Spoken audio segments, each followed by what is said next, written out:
आज के इस वीडियो में बात करेंगे स्टर्डी इंडस्ट्रीज स्टॉक एनालिसिस के बारे में। ये पेनी स्टॉक जो 0.65 पैसा चल रहा है, क्या ये स्टॉक आगे 3-4 रुपए होगा या नहीं होगा, क्या इसकी कैपेसिटी है या नहीं है, ये 7 पैरामीटर से हम इस वीडियो में देखेंगे।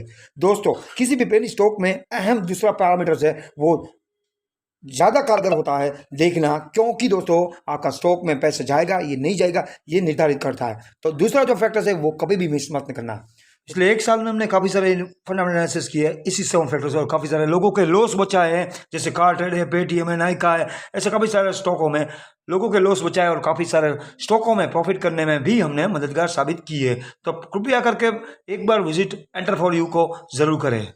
तो चलिए दोस्तों, यहाँ पे शुरू करते हैं। सबसे पहले यहाँ पे स्टडीज इंडस्ट्रीज की बात करें तो ये आईटी से जुड़ा हुआ है और कंडक्टर्स यानी कि आईटी के जो पार्ट्स होते हैं वो बनाता है और साथ साथ ट्रेडिंग भी करता है।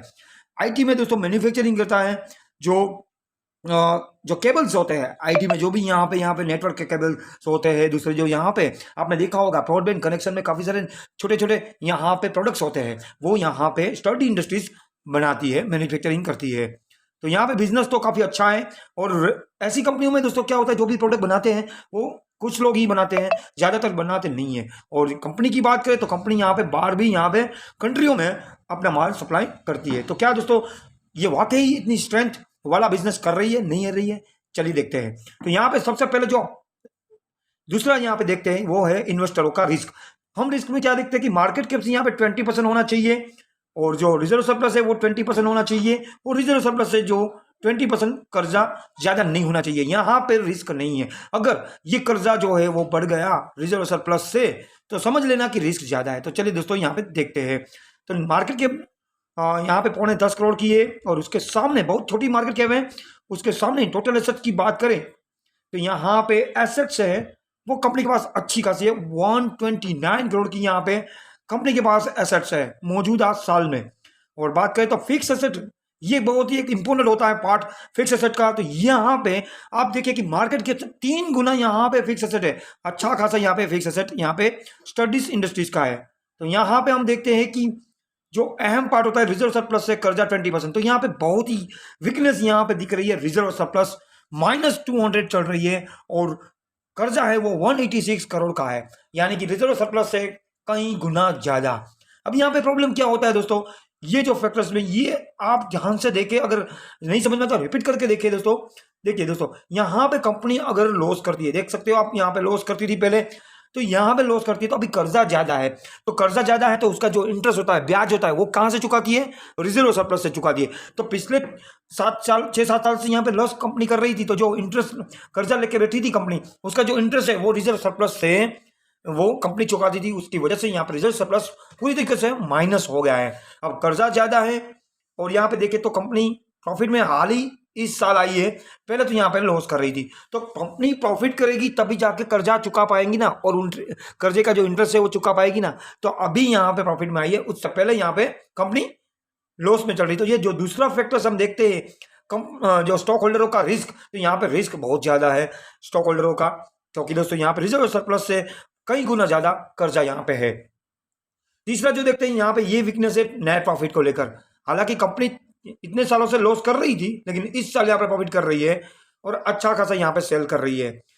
हालांकि यहाँ पे ये मौजूदा साल में एक अच्छी बात है कि दोस्तों 12 करोड़ का यहाँ पे जो सेल हुआ है, आप देख सकते हो कि 12 करोड़ का सेल हुआ है, उसके सामने 4 करोड़ का प्रॉफिट है।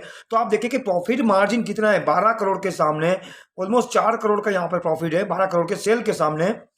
तो आप देखिए कि कितने 25% यहाँ पे प्रॉफिट मार्जिन से बिजनेस कर रही है, अच्छी खासी यहाँ पे, यानी कि मैनेजमेंट ने कुछ सुधार किया है, कंपनी में कुछ सुधार हुआ है, ये हम मान सकते हैं कि अच्छा खासा प्रॉफिट मार्जिन है इसीलिए। तो यहाँ पे ये जो है पॉजिटिव दिख रहा है।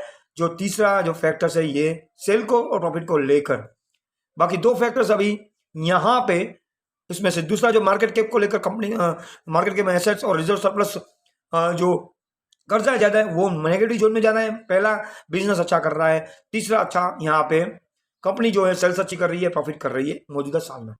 चौथा जो देखते हैं हम यहाँ पे फिर से देखते हैं कि रिजर्व सरप्लस से यहाँ पे कर्जा, तो यहाँ पे आपको कभी डिविडेंड नहीं मिलेगा, कभी बायबैक नहीं मिलेगा, कभी भी आपका बोनस भी नहीं मिलेगा इस स्टॉक में। क्यों? क्योंकि जब तक ये रिजर्व सरप्लस प्लस में नहीं आ जाती है, कर्जे से ज़्यादा नहीं हो जाती है, तब तक आपको यहाँ पे डिविडेंड बोनस बायबैक का चांस नहीं है। इसलिए ये जो फैक्टर्स है ये नेगेटिव जोन में जा रहा है। चौथा, पांचवा दोस्तों देखते हैं कि यहाँ पे कैश फ्लो। कंपनी के पास मौजूदा कोई कंपनी में के पास कैश फ्लो नहीं है, क्योंकि जो भी है कैश आती है वो ब्याज चुकाने में जाती है, जो कर्जा लेके रखी है उसके। पांचवा दोस्तों यहाँ पे डेबिटर्स डेज काफी अच्छा यहाँ पे 958 है और 111 है। ये एक बहुत ही यहाँ पे पॉजिटिव साइन कर रहा है। डेबिटर्स डेज और इन्वेंटरीज ये एक अच्छी यहाँ पे साइन कर रही है।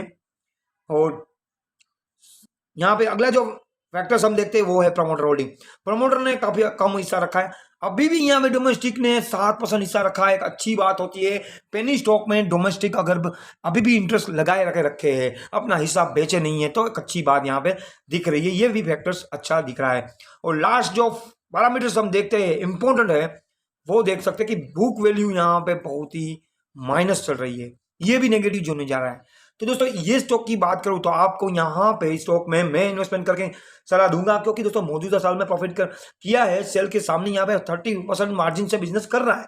तो आप 1000 रुपये डालें यहाँ पे 3 सालों के लिए, और यहाँ पे अगले 23-24 में भी अगर ये कंटिन्यूसली प्रॉफिट करती रहेगी तो ये स्टॉक आपको 4 गुना 5 गुना प्रॉफिट करके देगा 100%। इसलिए मैं आपको ज्यादा पैसा नहीं लेकिन 1000-2000 रुपये डालने की सलाह दूंगा स्टडीज इंडस्ट्रीज में, क्योंकि दोस्तों यहाँ पे स्टॉक में काफी सारी वॉलेटिलिटी भी हो रही है, काफी ट्रेडर एक्टिव्स है, जो बड़े बड़े दिग्गज खिलाड़ी है वो भी एक्टिव्स है स्टडीज इंडस्ट्रीज में बल्क डील में। तो इसके लिए वजह से भी ये स्टॉक में आपको अपॉर्चुनिटी रहेगी।